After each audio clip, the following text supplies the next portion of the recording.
Radio Educación presenta El fin justifica a los medios. De las rotativas a la fibra óptica.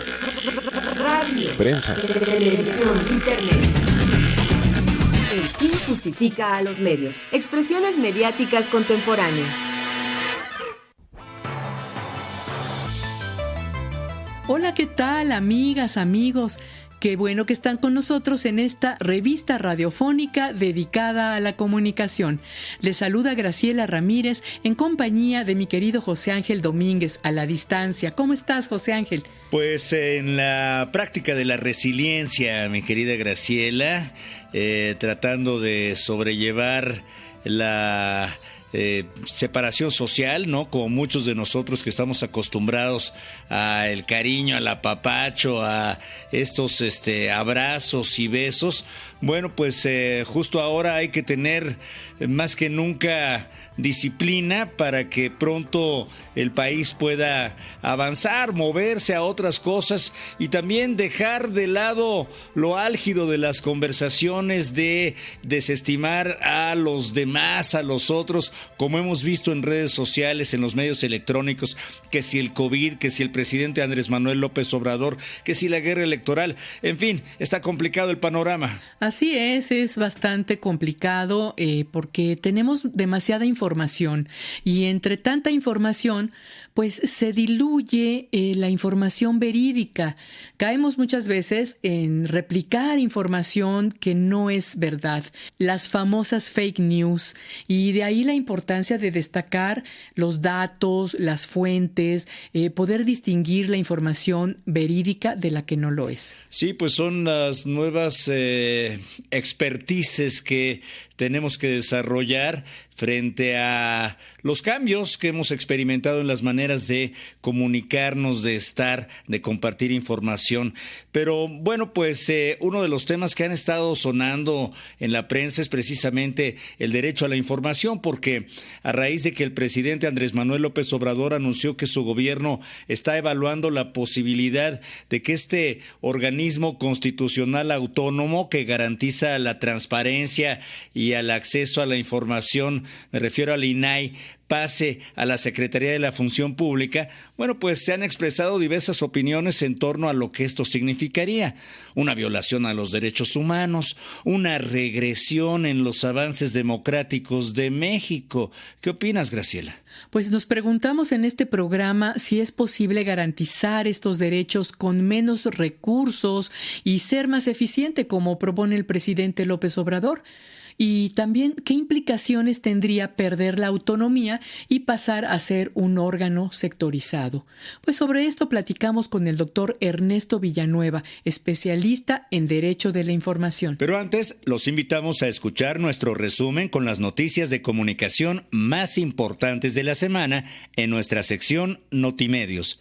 Le invitamos a que se quede, a que participe, aquí, en El Fin Justifica a los Medios.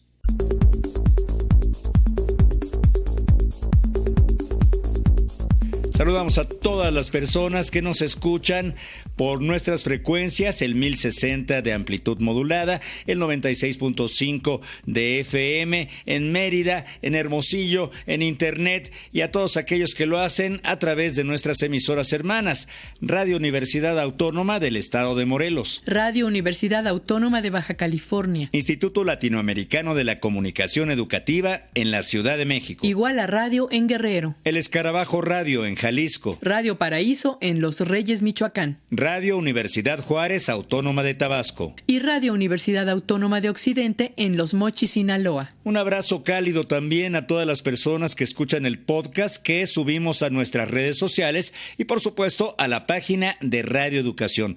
Gracias por su participación. En Twitter estamos como @radioelfin y en Facebook como El Fin Justifica a los Medios. Vamos ahora a escuchar Notimedios con nuestra compañera Ángeles Medina. Notimedios. El corredor corresponsal del diario La Jornada en Nuevo Laredo, Tamaulipas, Carlos Figueroa Calderón, interpuso una denuncia ante la agencia del Ministerio Público del Estado contra la diputada morenista Carmen Lilia Canturrosas por amenazas en su contra. El periodista, quien publicó una nota sobre la fiesta que organizó la legisladora para influencers y emprendedores en medio del repunte de la pandemia de coronavirus, afirma que la diputada lo amenazó a él y a su familia, al señalar que le va a pagar de la misma manera cuando llegue y sea presidenta municipal. Tras darse a conocer estas amenazas contra el periodista Carlos Figueroa, la secretaria de Gobernación, Olga Sánchez Cordero, ordenó activar el mecanismo de protección a periodistas y defensores de derechos humanos. En Oaxaca, por cuarta ocasión, el reportero Rosendo García Dionisio denunció agresiones de las que responsabilizó al presidente municipal de San Andrés Guaxpaltepec, Javier García Hernández. García Dionisio afirma que la Fiscalía General del Estado y la Defensoría de los Derechos Humanos del Pueblo de Oaxaca tienen conocimiento de sus expedientes y señaló que aunque ya se ha solicitado su ingreso al Mecanismo Nacional para Protección de Periodistas y Defensores de Derechos Humanos, este no se ha autorizado. En tanto, el periodista pide a autoridades federales y estatales protección, pues se siente hostigado, perseguido, además de que enfrenta amenazas de muerte. La emergencia sanitaria por el COVID-19 no frenó los ataques y asesinatos a periodistas y activistas en 2020. De acuerdo con datos de la Unidad para la Defensa de los Derechos Humanos de la Secretaría de Gobernación, el año pasado ocurrieron 20 asesinatos de periodistas y más de 360 agresiones a reporteros y activistas. Al presentar el informe Situación de la Defensa de Derechos Humanos y la Libre Expresión en México a partir de la pandemia de COVID-19, el titular de la unidad, Enrique Irazoque, reconoció que la violencia en contra de comunicadores no se ha detenido en México, ni siquiera por la actual emergencia sanitaria. Dijo que las entidades donde se han registrado más ataques son Sonora, Guanajuato, Chihuahua, Guerrero y Oaxaca. El Instituto Federal de Telecomunicaciones otorgó 3 nuevas concesiones para uso social indígena para prestar el servicio de radiodifusión sonora en frecuencia modulada en los estados de Oaxaca, Tabasco y Michoacán. Con estas concesiones suman un total de 19 frecuencias las que ha entregado el IFT para la operación de estaciones de radio de uso social indígena. El secretario de Educación Pública, Esteban Moctezuma, por instrucciones del presidente Andrés Manuel López Obrador, dio posesión a Carlos Brito Lavalle como director general de Canal 11. Hay que señalar que Carlos Brito tomó posesión de su cargo como nuevo director de Canal 11, luego de que el senador José Antonio Álvarez Lima, quien estaba al frente de este canal, fuera requerido en el Senado por el fallecimiento de su suplente. Este nombramiento ha sido cuestionado por especialistas en medios de comunicación públicos.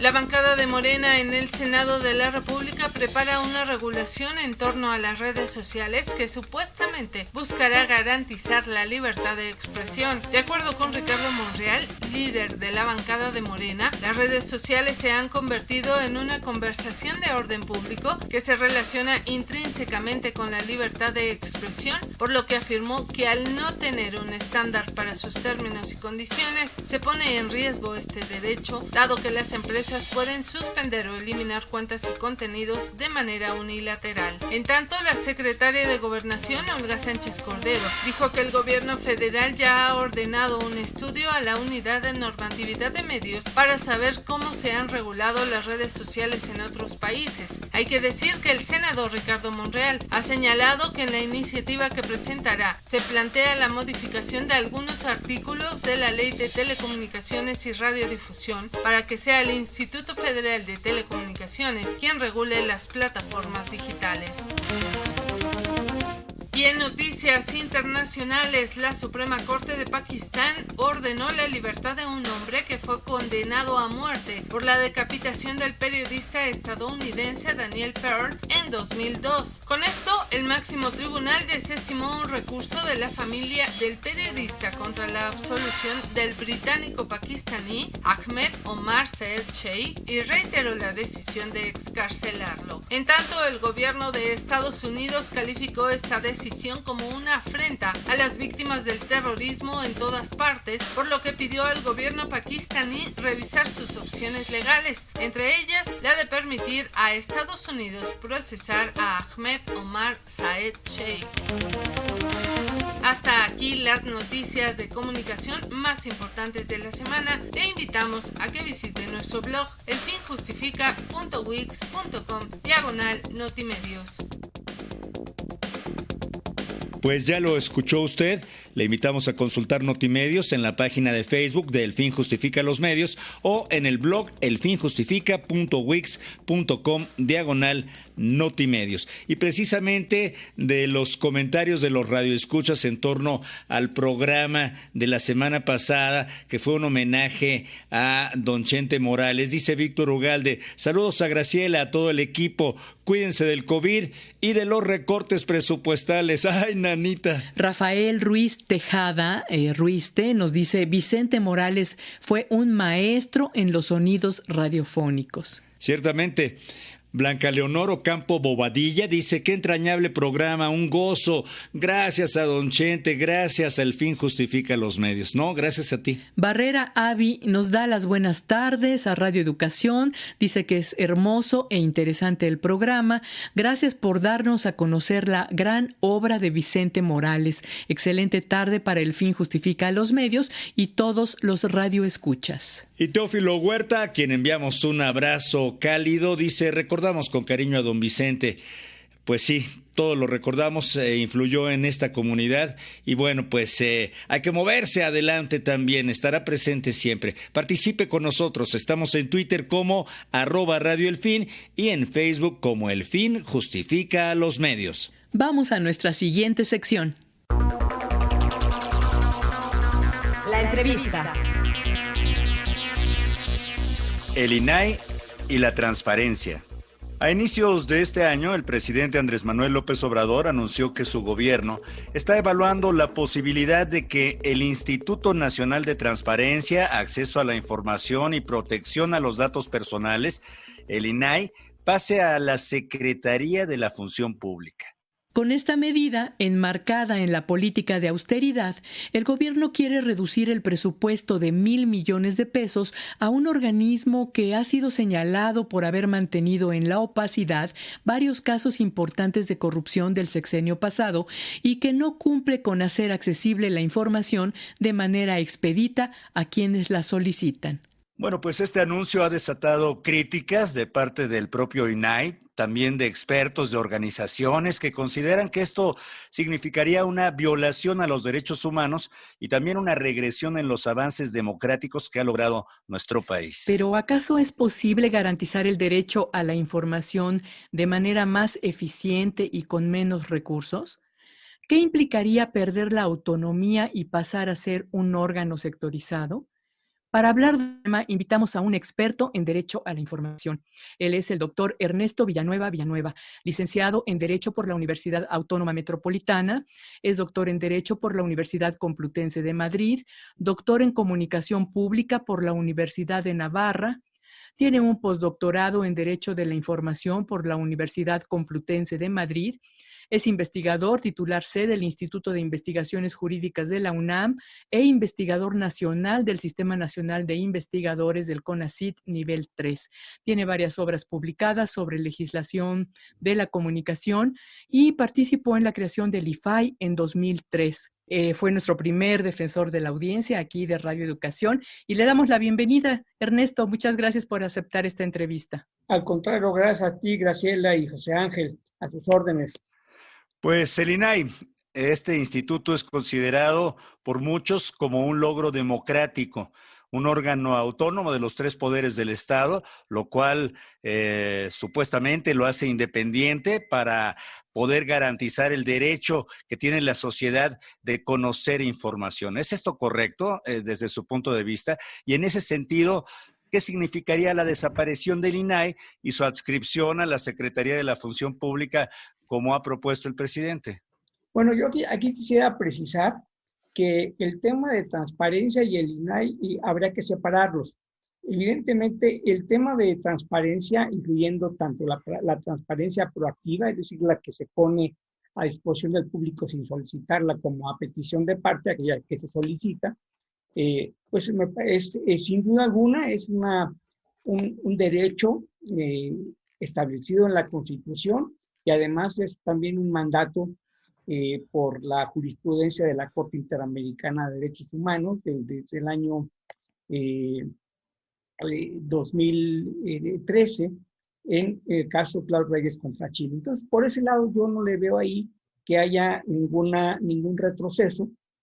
Segundo, creo que en el caso de México, la creación de un organismo garante es necesaria. Si bien es verdad que en muchos de los países más desarrollados no hay organismos garantes, pongo el caso de Suecia, en donde su primer ley data de 1776 o de manera mucho más reciente, Noruega, Finlandia, Estados Unidos, ya a principios de los 70, pero hay toda una cultura que de tanto de gobernantes como de gobernados a favor del derecho a saber, de la transparencia general, para sintetizarlo. En el caso de México no es así, de manera que no podemos hacer una traspolación, es decir, bueno, pues como se decía, no hay, pues aquí tampoco se necesita, pero lo que pasa es que las condiciones son distintas, las asimetrías son enormes. México es uno de los países con menores índices de educación en la OECD, de tal suerte que en México, por lo menos durante, pues sí, un par de siglos, siendo honestos, se requerirá de un organismo que promueva, que fomente, que vigile, que haya el derecho de acceso a la información y la obligación en esta materia de cumplir con la transparencia por parte de los gobiernos. Yo creo que eso es lo que se tuvo en mente desde que se inició con este propósito en el primer cambio de gobierno o de régimen particularmente, o de partido político en el gobierno en el año 2000. Yo creo que esto fue muy importante. Eso permitió que llegara un gobierno del PAN que no tenía mayoría en ninguna de las dos cámaras y que por una lógica política, pues las condiciones se hacían más atractivas para los partidos en ese momento de oposición, es decir, todos menos el PAN, y se generó además pues un cuerpo que fuera ideando esto y que se pudiera hacer. Entonces, volviendo o contestando en concreto tu pregunta, debe haber, bueno, el INAI es imprescindible. Yo creo que no como tal, pero sí creo que debe haber un organismo garante de este derecho para que efectivamente se internalice, haya una apropiación social. El problema aquí con el INAI, el presidente, pues fue que se convirtió el INAI, y ese yo veo que es el fondo del asunto, más que los 1,000 millones de pesos. Creo que el fondo del asunto es una polarización, una politización, donde el INAI se convirtió en un actor político y dejó de ser un organismo técnico, como lo pudiera ser, por ejemplo, el INEGI, como lo pudiera ser la Auditoría Superior de la Federación. Es el tema. El INAI o las funciones del INAI que vayan a la Secretaría de la Función Pública, pues no, definitivamente creo que sería, y ahí yo creo que hay un problema de percepción.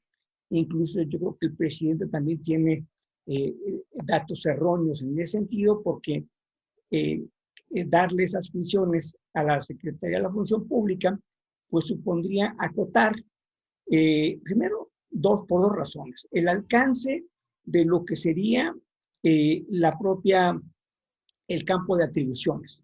La Secretaría de la Función Pública, pues solo y únicamente regula o tiene atribuciones en la Administración Pública Federal, tanto centralizada como paraestatal y desconcentrada, pero no en el Poder Legislativo, no en el Poder Ejecutivo, no en los estados, no en los municipios y en los organismos autónomos que quedarían fuera de digamos, de esta polémica.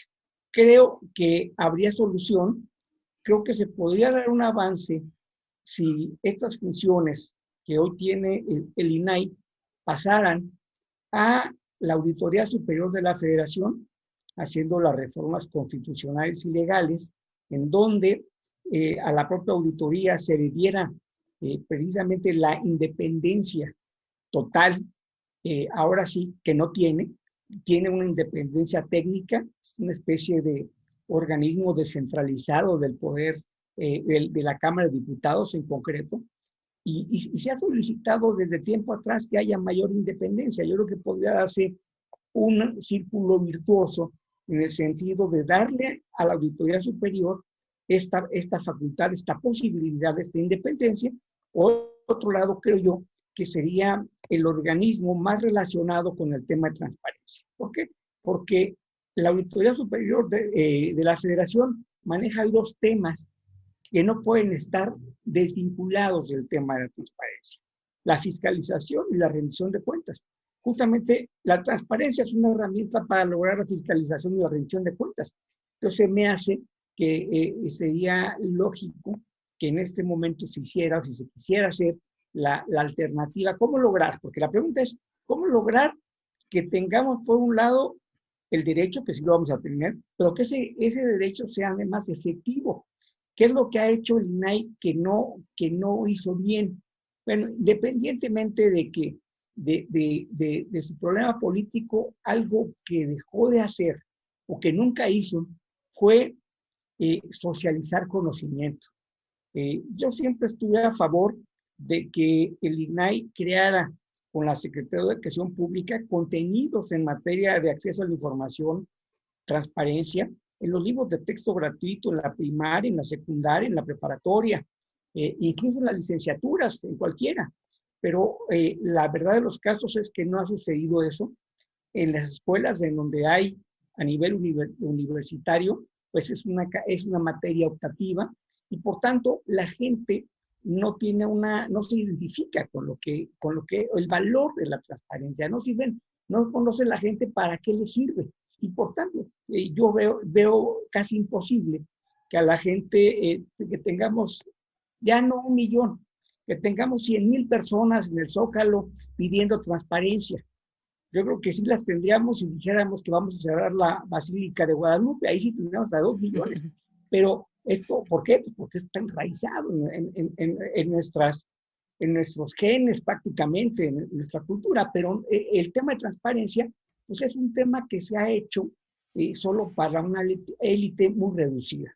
El INAI ha señalado algo, es que en todos estos años se han hecho 20 millones de solicitudes de información, pero me parece que esto es una cuestión también muy relativa, porque de esos 20 millones, suponiendo que sea la cantidad, hay que señalar que solo muy pocos han hecho esas solicitudes. Quiero decir, yo, por ejemplo, con mi equipo de trabajo hemos hecho más de unas 5,000, 10,000 solicitudes.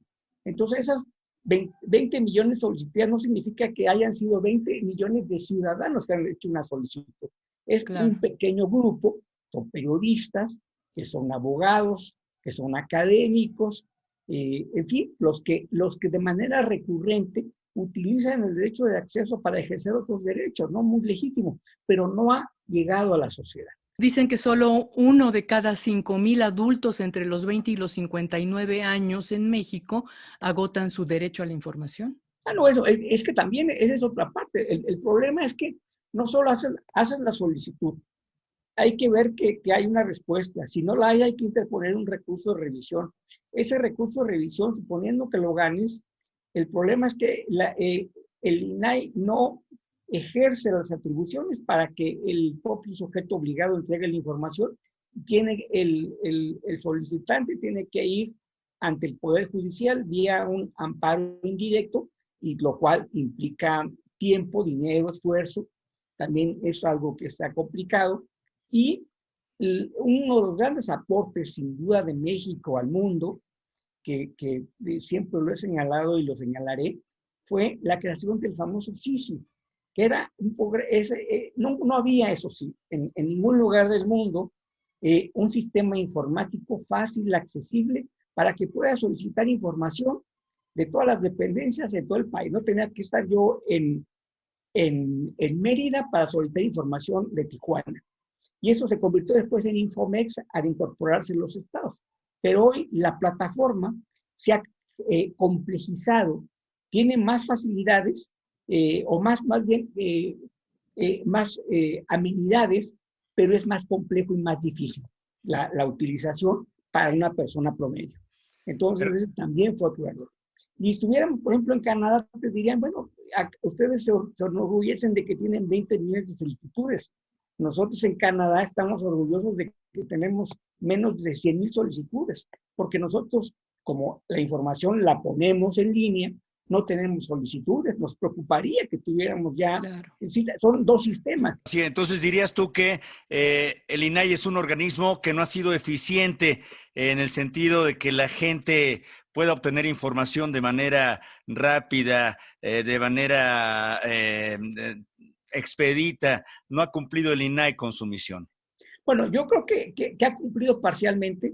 Yo creo que lo que no ha cumplido en modo alguno es la apropiación social del conocimiento, de que la gente sepa para qué sirve el INAI y para qué sirve en este caso la transparencia, porque también aquí hay otro tema que también es yo creo que un error, es decir que el INAI tapó o no dio información sobre casos de corrupción. Yo creo que ahí también es un tema de que el INAI no es que tenga la información, el INAI simplemente es un instrumento, un medio a través del cual se solicita la información. Sin duda puede haber un ejercicio político ahí para confirmar una información que no se quiera dar. Eso yo creo que puede pasar, pero me da la impresión de que esas son las excepciones. Entonces ahí también todo esto nos da o nos refleja que no hay una claridad de la función del INAI. Y esto es pues, por falta de una cultura cívica en esta materia de transparencia que nos permite saber por lo menos cuáles son sus atribuciones, para qué sirve la información, cuál sí podemos tener y cuál no, y la que no debe ser obviamente de manera excepcional. Creo que ese es el gran problema. Entonces el INAI ha servido más que nada para investigadores, periodistas, gente que se dedica a temas que requieren información de esta manera. No es un instrumento que la ciudadanía pueda utilizar fácilmente, ¿no? Eso es lo que está de alguna manera contando como una limitación del INAI. También tenemos el tema de que las propias dependencias del gobierno no dan la información de primera mano. Muchos directivos niegan esta información y mandan a la gente a buscar al INAI, ¿no? Una resistencia, ¿no? Finalmente el gobernante, yo creo que el ideal de un gobernante es aparecer como que es un gran comprometido con la transparencia, pero en los hechos no lo es. Y ahí coincido con la expresión del presidente, hay una simulación. Y en los estados esto todavía es peor. En los estados, evidentemente, esa autonomía es de papel. O sea, no tienen una autonomía real, porque si vemos la currícula ahí de quienes lo integran, pues definitivamente se ha dado un proceso en la inmensa mayoría, con honrosas excepciones, y honrosas digo 1 de cada 10, por eso son excepciones. Y yo creo que en el caso, cuando antes del INAI y el IFAI, yo creo que fue la primera vez que gente con una voluntad en buena medida ajena a los partidos, no todos, pero varios, por lo menos yo diría José Octavio López Presa, que dio ejercicio, o Juan Pablo Guerrero, sin duda también los dos independientes, pero esto cada vez se ha venido debilitando, ¿no? Cada vez más son cuotas de partidos, o sea, eso queda claro. ¿Y por qué? Porque no quieren perder el control, finalmente, y después lo que se ha creado, o quienes defienden hoy al INAI como tal, pues que quienes tienen ahí, quienes viven del INAI, quienes tienen una participación en el INAI, quienes les han publicado algo, quienes son asesores, quienes brindan, y todo esto se ha creado una burocracia enorme en el país, una burocracia que no ha servido para garantizar el derecho a saber, sino simplemente, cito otra vez al presidente, para simular que hay una transparencia, pero que en realidad es una apariencia. Una simulación y obstáculos también para las personas que buscan información y que es muy difícil obtenerla. 200 años, dices Ernesto Villanueva, que a lo mejor nos toma el tiempo para hacer de esto algo que esté en la cultura de nuestra sociedad. Y hablas también de la Auditoría Superior de la Federación, este órgano especializado de la Cámara de Diputados. Es autónomo, sí, técnicamente y de gestión, pero no está un tanto cuanto quemado. Bueno, por eso lo que queremos que es aprovechar, o yo lo que haría sería aprovechar esta oportunidad para, si se va a hacer una reforma constitucional y una reforma legal, pues darle precisamente la autonomía plena que hoy no tiene, aprovechando la iniciativa del tema del INAI, por lo que se avisora, ya se está viendo un panorama en donde originalmente el presidente había planteado 3 organismos autónomos que a su juicio deberían desaparecer, que son la Comisión Federal de Competencia Económica, el Instituto Federal de Telecomunicaciones y el INAI. Hoy habla solamente más bien, no habla del INAI, más bien habla de que tanto la COFESE como el IFETEL van a permanecer, porque pues así lo sugieren y lo aconsejan, pues las partes del Tratado de Libre Comercio que hemos firmado, el TEMEC, que hemos firmado, y yo creo que también porque hay un consenso en sectores estratégicos. Ahí sí habría muchos intereses afectados, que tienen una capacidad de movilización. En cambio, en el caso del INAI no, y además con el caso del INAI es donde ha tenido problemas directamente el presidente de enfrentamientos públicos, verbales, algo que ha sido poco afortunado que se haya dado, y me da la impresión de que este hecho pues avisora ya una negociación, de decir, bueno, vamos a dejar estos dos y déjenme modificar esta parte del MEC. Yo creo que tendría los mecanismos adecuados para poder llevar a cabo eso.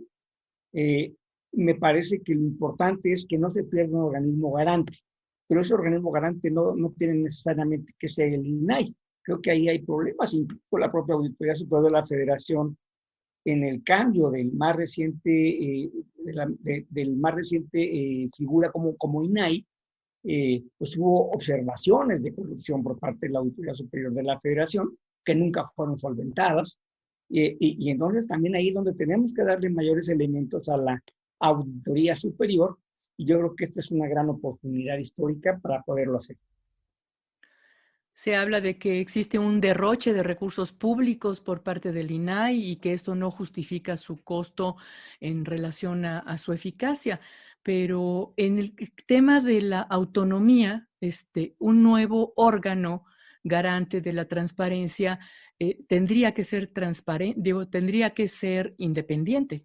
No, claro, yo creo que sí, ¿no? Yo creo que tiene que ser independiente, y qué mejor que sea la auditoría, porque la auditoría, pues finalmente es la que revisa que el combate a la corrupción, o sea, es la que se encarga. Si tú a la Auditoría Superior de la Federación, que ha ganado espacios de independencia, se aprovecha esta oportunidad para darle plena independencia y además elementos para sancionar directamente, esto haría pues un cambio muy importante para el país, y además le agregas un instrumento que no tiene, que sería el tema de transparencia, me parece que sería muy importante. Y aquí todavía queda algo que no hemos discutido, pero que es importante, por el que el INAI también lleva a cabo la parte de protección de datos personales. Aquí este tema de datos personales se ha entendido mal, se ha aplicado mal, y entonces pues también yo creo que habría oportunidades de mejora si esa función se diera a un organismo con mayor conocimiento, sin que estar politizado, que pudiera ser ahí el INEGI, o pudiera ser también, haciendo las reformas adecuadas, el organismo que está en este momento integrando lo que ya va a ser la cédula de identidad personal, que todavía no existe en México. Hoy no tenemos la única identificación remedial tolerada, es la credencial para votar, pero nunca fue un instrumento de identificación, no se creó para eso, se creó para ejercer el voto. Entonces, ante la ausencia de algo, pues lo que se hizo fue usarla, pero ahora con este proceso que está llevándose a cabo, pues habría dos opciones, ¿no? Incorporarla al INEGI, que creo que sería lo más adecuado, un organismo técnico con un alto reconocimiento, con poca injerencia en el debate público de cuestionamiento, sino más bien más enfocado a sus labores de medición, de estadística, etcétera, o en todo caso este organismo, en donde se incluye además pues darle también las mayores garantías de independencia, toda vez que va a llevar a cabo la creación de la cédula de identidad personal, que tendrá además nuestros datos biométricos. Datos muy sensibles, doctor Ernesto Villanueva, y en los cuales ha habido, digamos que, antecedentes no muy afortunados en nuestro país. Si quieres hablar un poco más en torno a eso, estaría muy bien. Pero yo quería preguntarte también, hablabas de transparencia, y preguntarte en torno a la postura o los antecedentes que tiene el presidente Andrés Manuel López Obrador en este tema. Porque cuando fue jefe de gobierno de la capital, se creó, si no mal recuerdo, el primer organismo garante, ¿no? Se llamaba el Consejo de Información Pública. Sí, el CONSI, efectivamente. Es lo que hablaba, sí. Yo participé con él en ese proyecto, fue que participamos, y obviamente ahí con una aliada muy importante, que era la Contralora General, en aquella época, Berta Luján, y el presidente de la Comisión de Gobierno de la Asamblea, todavía Asamblea Legislativa Federal, el entonces diputado Carlos Reyes Gámez, también fue muy sensible a este tema, y yo creo que esto permitió que se pudiera dar el avance. También debo reconocer que participó en este sentido, porque tenía una gran influencia ahí, o un voto importante en el ánimo del jefe de gobierno, Manuel Camacho Solís. Entonces, Manuel Camacho, de manera muy discreta, creo que no se ha dicho, pero sí fue uno de los que también promovió que se generaran las condiciones. Había previamente ya un consejo de notables, pues que contra la corrupción y todo. Entonces el presidente no tenía muy claro, bueno, el jefe de gobierno, entonces a través de reuniones se le explicó la importancia, y finalmente se aceptó que estuviera el CONSI, que después, a los pocos años, en un primer momento, pues la iniciativa que se apoyó con algunas reformas fue la presentada por el diputado, en ese entonces diputado, José Buendía Hevich, que era el que pues estaba, digamos, encabezando esa lucha en la Asamblea Legislativa del Distrito Federal. Pero claro, obviamente sin la iniciativa y el empuje de José Buendía y la voluntad política del jefe de gobierno, pues no se hubiera podido lograr. Y la segunda reforma, y ya no estaba José Buendía, había terminado ese periodo, pues sí fue un cambio total, ¿no? Porque ahí sí ya hubo una independencia plena, mayores atribuciones, y también pues se logró con el acompañamiento igual de Berta Luján. Y ahí sí, perdón, en esta última es donde participó el diputado Carlos Reyes Gámez. En la otra todavía no era diputado. Entonces yo creo que esto era una cuestión de diálogo. Participó también ahí Jaime Cárdenas, gracias, también estuvo participando en este proceso, colega muy respetado y querido aquí en el Instituto de Investigaciones Jurídicas de la UNAM. Yo creo que participamos varios, pero sí se logró y hubo el ánimo de llevarlo a cabo. Estamos hablando que no se trataba de un órgano político, ¿no? De un órgano que estuviera en conflicto con el propio jefe de gobierno, como pasó o como pasa ahora con el caso del INAI, donde los integrantes pues definitivamente salieron a la palestra en un debate en donde le restó más que ganar y está a punto de poder iniciar un proceso digamos, de depuración o de cambio. Repito, del INAI, no del organismo garante.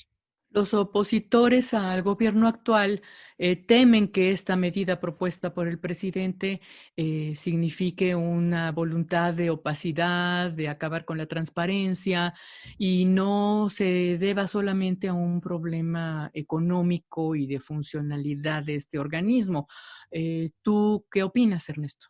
No, yo creo que no. Yo creo que por eso es importante la pregunta que me hizo hace un momento José Ángel, porque pues hay que conocer, ahora sí que el pasado, en el caso del pasado, independientemente de las críticas que se pueda haber hecho a Andrés Manuel López Obrador como jefe de gobierno, pues se creó una buena ley con una reforma, hubo la voluntad de hacerlo y creo que es genuina la inquietud del presidente en materia de transparentar las cosas, transparentar el ejercicio de gobierno, pero también está en contra, y ese es el tema que contamina, el tema político, que se utilice cualquier cosa, pues para hacer señalamientos con un propósito, digamos, que no sea el informar a la gente el derecho a saber,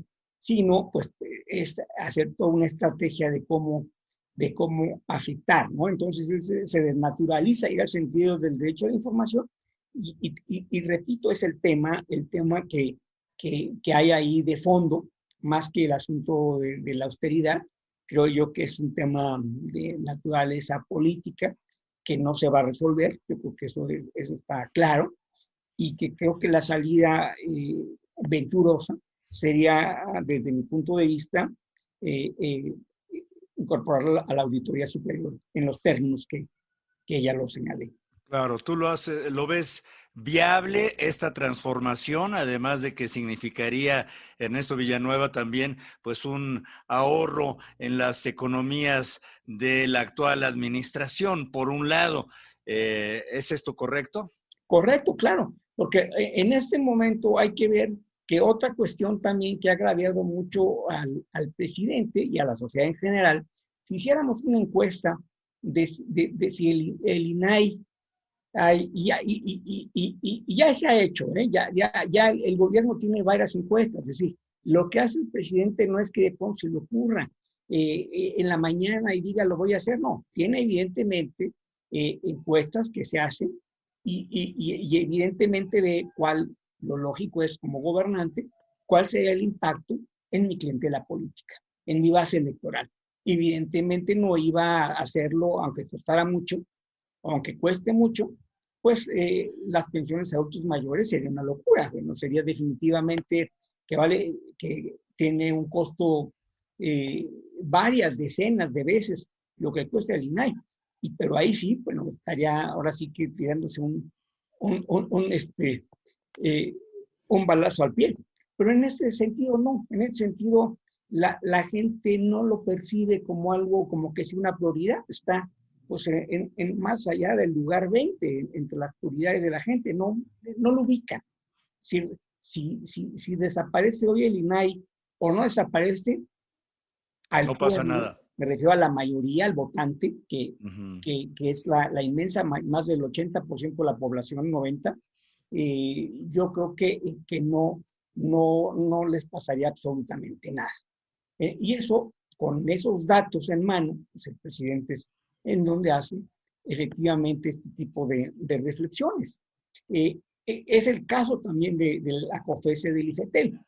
Tampoco habrían 100,000 personas en el Zócalo por ellos, pero hay intereses económicos muy importantes que tienen una incidencia que no la tiene el caso del INAI. Entonces son contrapesos y además pues sirve de una materia de negociación para algo, ¿no? Ernesto, ya estamos en los últimos minutos del programa y te quiero preguntar, tú que participaste en la creación del IFAI en el 2003, ¿cuáles crees que hayan sido los logros más importantes de esta institución encargada de la transparencia en nuestro país hasta el momento? Mira, yo creo que el logro más importante es que hubiera un órgano garante, que primero fue, como ustedes saben, un órgano con autonomía legal, como el IFAI, y después se dio la autonomía constitucional, fue tiempo después, años después. La mayor aportación fue, primero, empezar con un cambio de paradigma, por aproximaciones sucesivas, poco a poco, ¿no? Antes, lo que había en el gobierno era en caso de duda absente. La información que más se solicitó en un primer momento, pues era saber cuánto ganaban los servidores públicos. O sea, la gente era lo que más quería saber en aquella época, ¿no? Y lo que ya comenté, yo creo que la gran aportación no solo hacia nosotros, sino como ejemplo en el mundo, fue la creación del sistema SISI, del sistema informático de solicitudes de información, que bueno, pues se fue a varios países del mundo a capacitar y explicar, y ese, pues digamos que es el producto de exportación más valioso que ha dado México en materia de transparencia, que me parece que sí tiene un gran mérito, y esa fue creación pues, de José Octavio López Presa, quien había sido ya el autor previamente de lo que era el famoso Declaranet en la entonces, se llamaba así SECODAN, Secretaría de la Contraloría y Desarrollo Administrativo, que después se convirtió en la Secretaría de la Función Pública. Yo creo que esos dos temas fueron los que se empezaron a dar, a generar, y claro, hubo un sector, repito, muy reducido, que supo aprovechar, que sigue aprovechando las ventajas de ese sistema, pero que no permeó en la sociedad completa, y ese pues fue el gran problema que tiene hoy en día el INAI para garantizar o socializar la defensa de subsistencia, ¿no? Quienes lo defienden pues son quienes participaron ahí, quienes tienen algún interés o conflicto de interés para poderlo hacer, ¿no? Bueno, defiendo al INAI pues porque hay trabajo, defiendo al INAI porque soy asesor, defiendo al INAI porque estoy en el órgano de transparencia de tal estado, y el día de mañana yo quisiera también participar como mencionado el INAI. Es decir, ya hay una serie de intereses que rebasan el legítimo derecho a saber de la sociedad. Pues ahí está. Doctor Ernesto Villanueva, te agradecemos muchísimo por estas reflexiones que compartes con las audiencias del Fin Justifica a los Medios, y estaremos en contacto, si tú nos los permites, para discutir este y otros temas que consideramos muy importantes en la realidad que estamos viviendo. Muchas gracias por tu tiempo. Gracias Ernesto. Gracias, Graciela. Entra en comunicación mandando un correo a elfinjustifica@yahoo.com.mx. Y por supuesto a través de Facebook nos encuentras como El Fin Justifica a los Medios, y en Twitter como @Radio El Fin. Haz tuyo este espacio dedicado a la comunicación. Pues hasta aquí el programa de hoy. Gracias por su compañía. Los esperamos la próxima semana. Continúe apoyando las medidas sanitarias. Cuídese, cuide a los demás, cuidémonos todos.